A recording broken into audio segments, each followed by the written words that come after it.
വിശുദ്ധ യോഹന്നാന്റെ സുവിശേഷം 19-ാം അധ്യായം 26-27 വാക്യങ്ങൾ.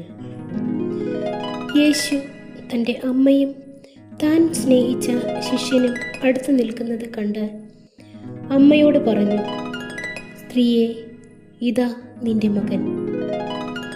അനന്തരം അവൻ ആ ശിഷ്യനോട് പറഞ്ഞു, ഇതാ നിന്റെ അമ്മ. അപ്പോൾ മുതൽ ആ ശിഷ്യൻ അവളെ സ്വന്തം ഭവനത്തിൽ സ്വീകരിച്ചു. വിശുദ്ധ യോഹന്നാന്റെ സുവിശേഷം 19-ാം അധ്യായം 26-27 വാക്യങ്ങൾ.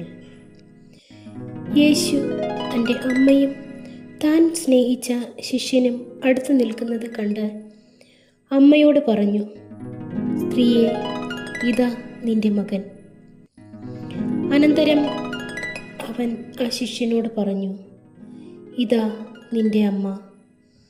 അപ്പോൾ മുതൽ ആ ശിഷ്യൻ അവളെ സ്വന്തം ഭവനത്തിൽ സ്വീകരിച്ചു.